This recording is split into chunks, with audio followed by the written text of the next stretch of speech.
They say start with a hook, but like there's gonna be no hook. Well, this is my hook, okay? You say you want freedom. You say you want ease. You say you want balance. But let's be real. Your actions are telling a different story, and I'm calling you out. I'm your cosmic bestie, and I'm calling you out. Okay? You defend your limitations like they're a precious family heirloom. And until you expose that contradiction, you still stay in the same cycles of stress and anxiety and resistance. And I'm here to help. I'm here to help rewire that for you. I'm here to remove the unstuckness, because that's a word. Because I know what it's like to feel stuck, no matter how much I try to change, no matter how many, like, running into the same patterns. I really do understand. And this video is going to help. So I'm going to try to fix this. We'll show you how you can get unstuck by using the wisdom that I've applied from the insights from Peter Crone. Peter Crone, the mind architect, I've found so helpful. He's just really debunked a lot for me. So I'm here to package that in my own way and share it with you through my experience, through my lived experience. And you'll discover how your mind is really secretly defending your limitations, right? That are holding you back and really preventing you from feeling truly liberated and expressive, and and wanting to break free, right? So if you're ready to stop making excuses for yourself, okay? If you're really tired of those same old excuses and start living the life that you want, this is for you. This video is for you. Because really true freedom is it's not about control. Like often, yeah, like contrary to popular belief, it really isn't about control. It's really about letting go of the stories that actually keep you small. And the more that we can really step into that and understand that and really understand that, the more just like fulfilling we can live our like fulfilled English is not happening today. The more fulfilling our lives can be, the more purpose, the more heart centered, the more just intentional we can be with ourselves and not be run by these subconscious patterns and limiting beliefs. Okay, so I should really put this down because it's just like too much going on. One more sip.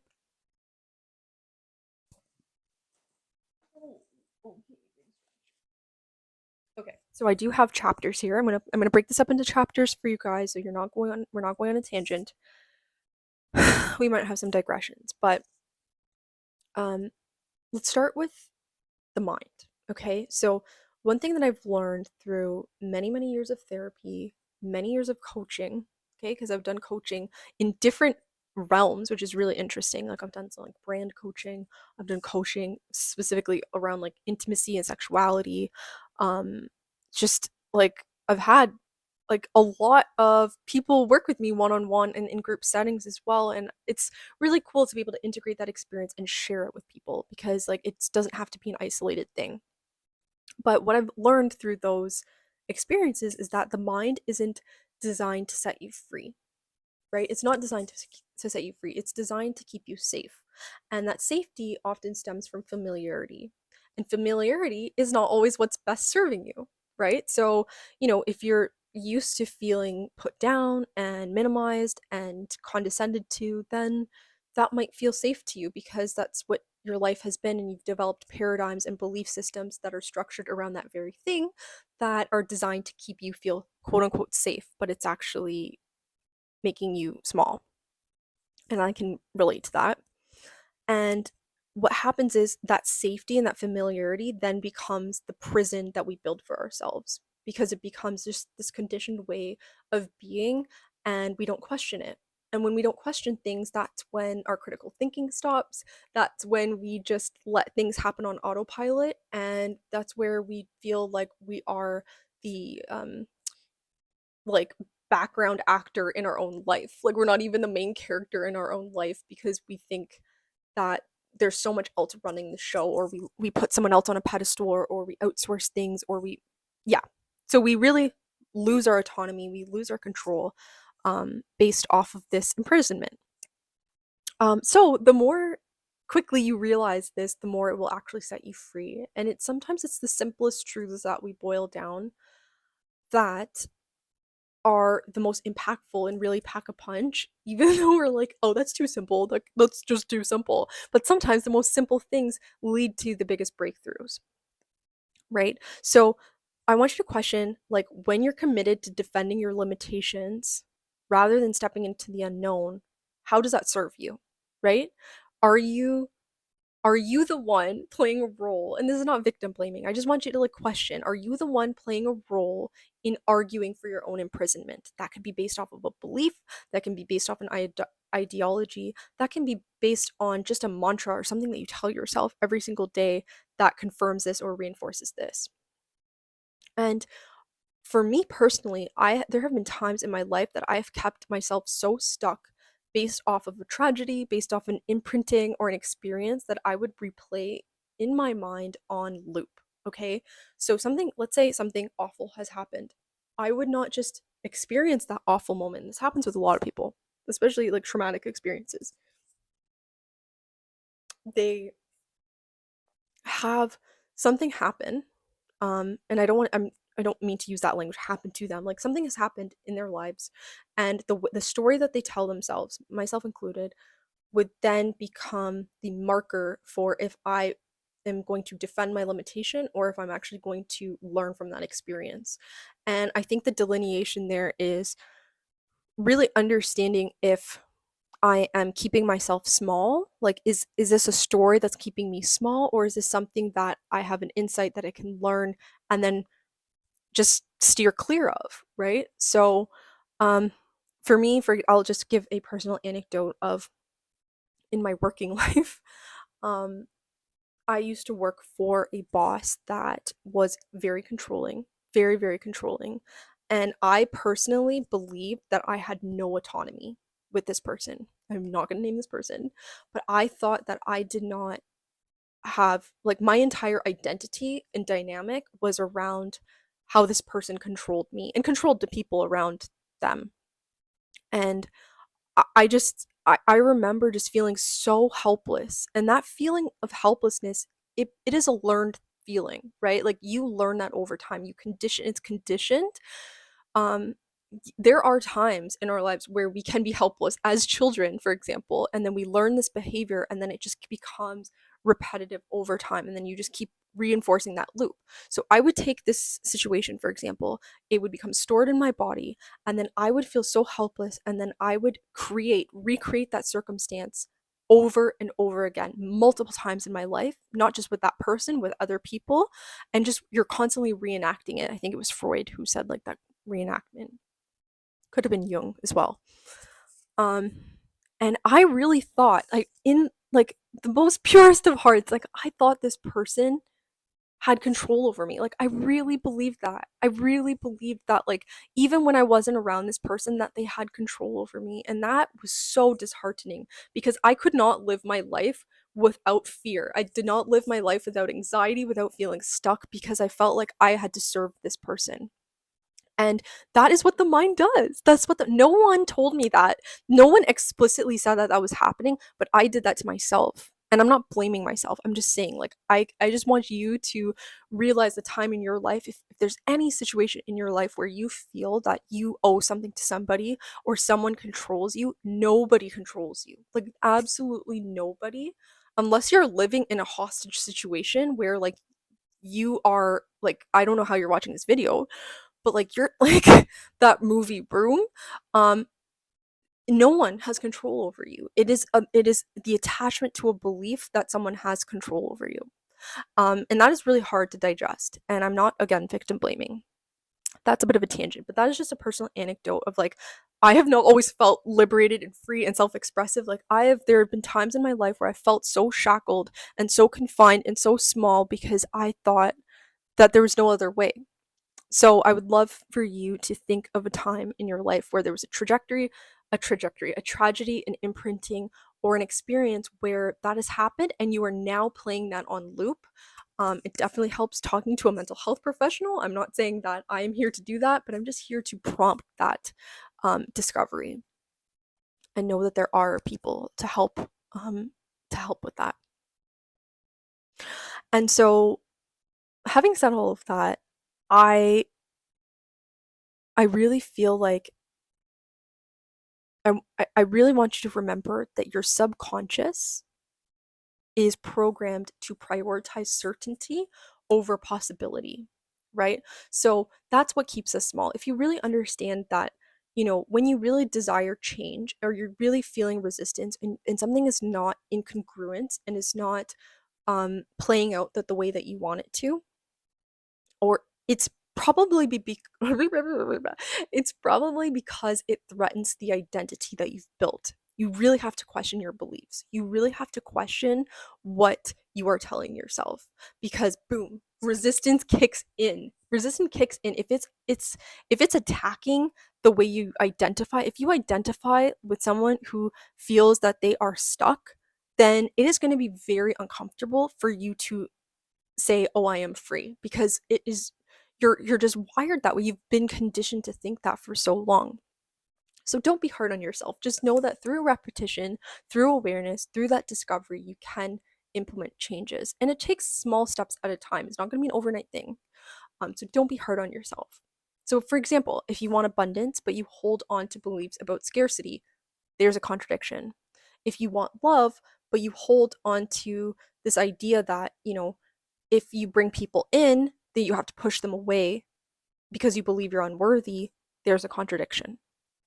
If you want freedom, but you cling on to control because you're pretty much terrified of the unknown, there's the contradiction. Can you see that contradiction? And that's what I'm trying to get at is, like, you can be the most rational person in the world, but if you don't actually rewire your subconscious beliefs or even understand your subconscious beliefs, you won't begin to understand um, that a lot of it isn't based on rationality and logic and reason. It's based off of these imprintings that have happened over periods of time and have become crystallized over time. And unless you change that, you're going to continue to act and sabotage and not live a congruent life. So I really want you to take a moment to reflect on a situation where you can really illuminate that contradiction for yourself. Maybe you write down, you do like a little table. That's my table. Um, and put, this is something that I desire, this is something that I really want, and maybe think about the subconscious belief that's accompanying it. I think that will really help illuminate some of those contradictions. And so the next thing I want to talk about is how we defend our limitations, right? So if we think about defense mechanisms, most people don't realize how sneakily they show up, right? So you don't just say, I can't do that because I'm scared, right? I think the most honest people and the most like earnest people will say that. They're like, I'm actually scared. Like when someone says that, they're being very vulnerable.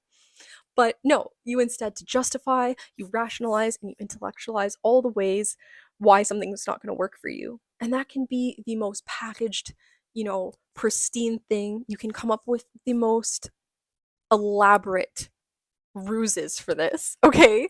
And there's sometimes people are just like flat out like just making up excuses, but like your mind will find the best ways to disguise this, and it's very clever. So I want you to try to pinpoint and identify maybe some of the common limiting beliefs that you're defending. And again, just being compassionate with yourself. Know that I see you and I know that it's very hard. Like these things are hard to accept within ourselves, and it can be really confronting to just be like, wait, I'm a living contradiction? What do you mean? I thought I was like this smart person. Like, no, there's nothing wrong with that. We all go through this. We all go through this. So just give yourself some compassion. So I've written down a few examples. So let's say, I just need more time before I can take action on XYZ, right?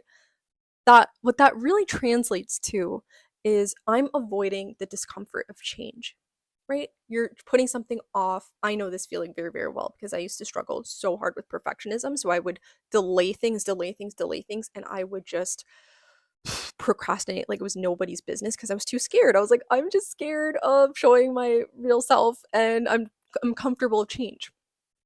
So that's one like way it's masquerading. That kind of success isn't realistic for somebody like me. I hear this all the time from friends who like they compare themselves to other people, or they idol- idolize certain people or put people on pedestals, and they're just like, oh well, like that works for them, but that's not going to work for me. And maybe rightly so. Like maybe something isn't meant for you or is not um something that you personally desire. But if it is something that you desire and you say it's for somebody else, but you can't take ownership for yourself, what is that translating to? It's translating to I'm more comfortable believing that I'm limited than proving to myself that I'm not. Right. And that's probably from conditioning. That's probably from other people telling them that. And that's probably the inner voice inside their head saying, like, oh, I can't do this. I can't do this. I can't do this. But you can always rewire that. And then another example I have here is if I let go, and by let go, I mean let go of control, I might fail. And that translates to my need for control is keeping me from my true freedom.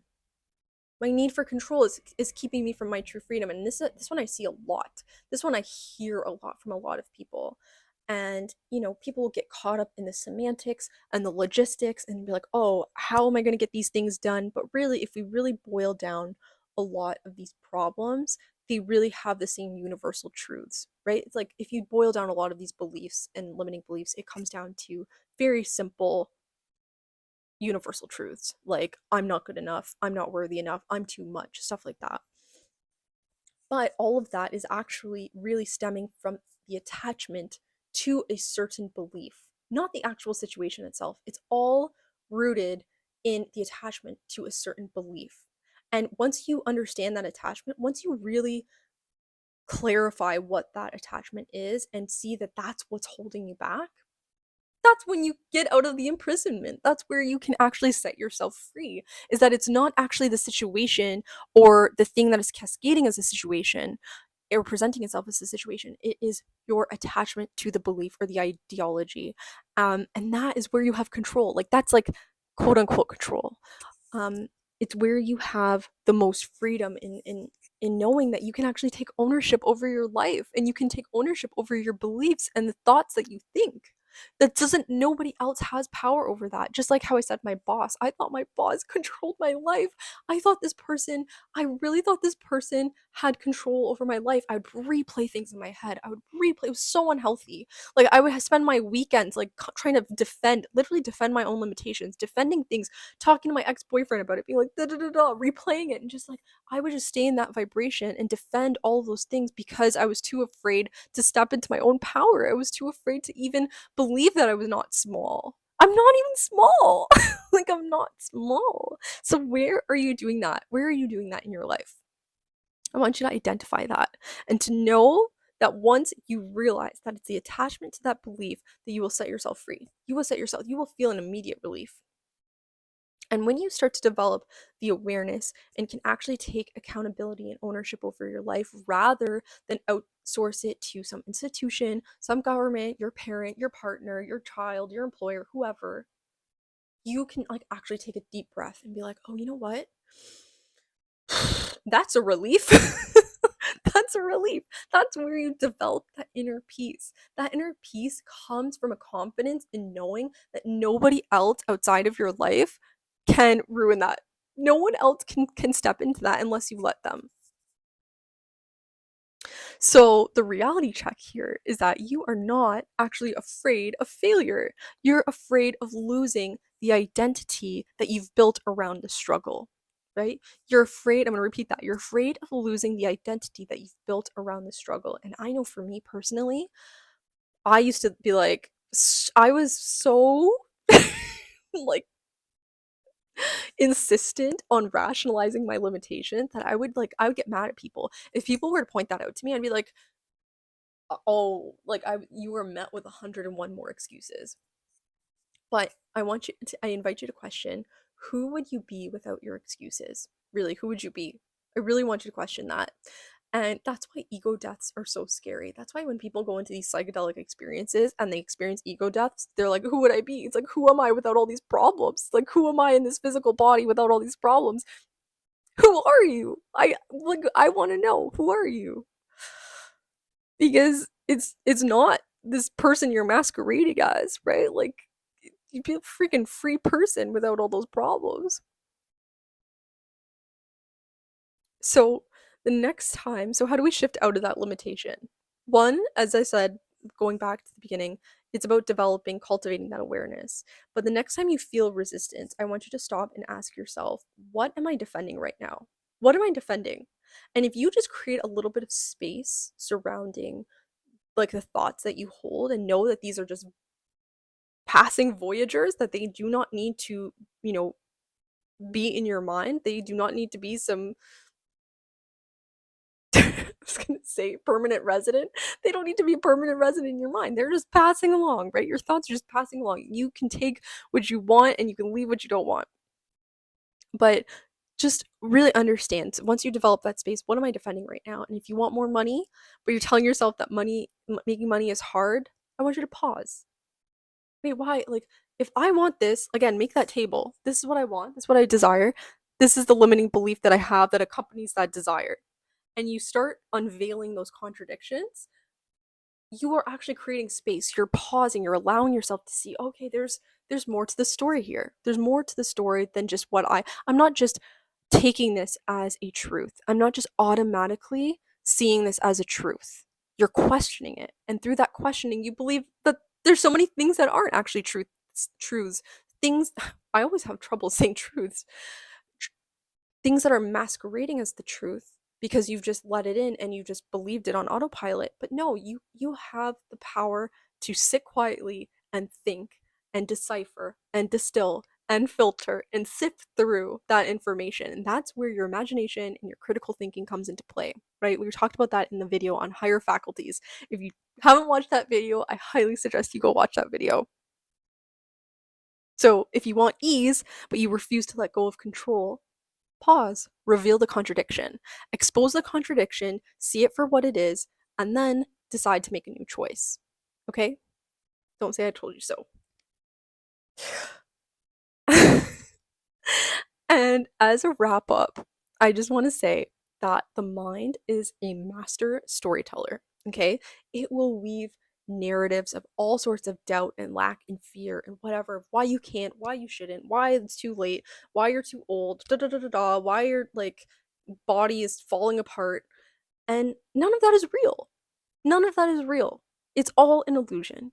And that is scary to confront sometimes, but it really is just a story that you've told yourself so many times that you've believed that that's the truth, but it's not necessarily the truth. So, your new mantra is, what if I stopped defending my limitations and started stepping into my potential? What would that look like? What if I stopped defending my limitations and stepped into my potential? How do I reframe that? I would love for you to have that as your journal entry for the day. And you'll find that most people are very much afraid of uncertainty. That's why stepping into the unknown is really a scary process for people, because they have to let go of that control. They have to let go of that control. But once you just once you start to dissolve that control, you realize that it was all an illusion in the first place. That control was an illusion. That was a pretend safeguard that you've made up, make believe in your mind, thought that, oh, you know what, all this control, all this, that's a fabrication. That is not real. Okay? It's just something that you told yourself, another belief that you've decided to believe was true. Because of what? What is that based off of? So, really embracing the uncertainty here and knowing that you can reframe the unknown as a threat and actually turn it into pure possibility. And this is what Peter Crone talks a lot about. He says reframing things as pure possibility.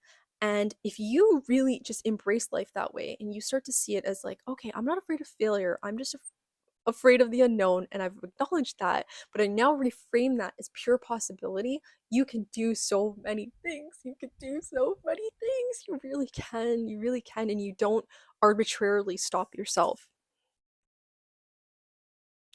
And yeah, so that's how I'm gonna wrap wrap this up. So if we go just back to the mind, if we know that the mind is really designed as a place to keep you safe, right?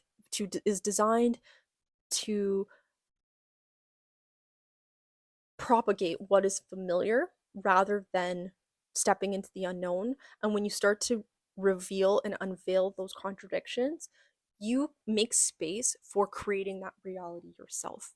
You are creating that reality. No one else is creating that reality. You are taking ownership over your life. You are like dedicated now to say, you know what? I am going to assume all of my mental faculties, okay? And maybe some days it might be easier than others, that's fine. But you are taking ownership, and that is where the freedom is. It's not you trying to control all of these things, but it's in trying to understand how all these play a role and are part and parcel of that role of creation. And it becomes a beautiful experience if you choose to frame it that way. Okay? So just know that the mind isn't designed to set you free. It's designed to keep you safe, and it's not your master. And I hope you could take something away from this video, because I have personally learned a lot over the years about um, unveiling those limiting beliefs and seeing how they've been masquerading as rationalizations and excuses, and how I spent a lot more time defending my limitations rather than stepping into my potential. And I'm now in a chapter and season in my life where I'm really trying to live my full potential. I'm no longer in the place of just trying to make up for or you know, be consumed by this lack, and I'm rather stepping into that pure possibility, because I really do trust, I really do have faith, because I know what it's like to live beyond my mind. And that's why I'm so passionate about sharing it with other people, because I know what it's like to be stuck in my mind. I know what it's like to be stuck in my intellect, and just know that there's a more freer place than to live there, and it doesn't have to be your master. No one has control over you, not even your mind. Your mind does not have control over you. You have control of your mind. You are the observer behind the mind. That if you can think about the thoughts that you're experiencing, right? All of the like greatest spiritual teachers talk about this. You are the observer. You are the awareness behind those thoughts. You are not the thoughts themselves. So your mind doesn't have control over you. You have control over your mind. And when you believe that, and when you start to step into that, you can experience an abundance of things. I promise you. I promise you. So I'm going to leave you with 3 journal prompts. Okay. 3 journal prompts to, sit with for the week, that you can write down, take the time to pause and write down. First one is, what beliefs am I holding on to that reinforce the opposite of what I want? The second is, what would my life look like if I stopped arguing for my own limitations? And the third is, if I only rely on what my mind can imagine, what possibilities might I be shutting out? So those are the journal prompts. I would love if you feel compelled to share, feel free to share below. We are a safe space here. Okay? No one's judging you. And if you haven't subscribed, I would love for you to subscribe and join the channel.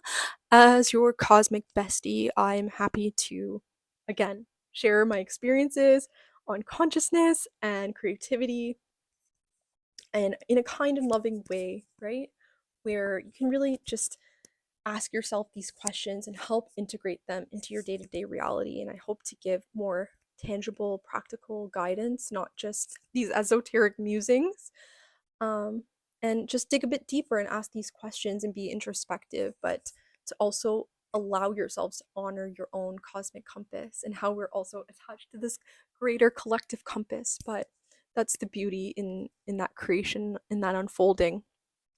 And yeah, I'm sending you lots of love, and I will see you in the next video. And if you haven't seen my last video on, really claiming your desires and understanding your higher faculties, I would suggest you go watch that next. Bye.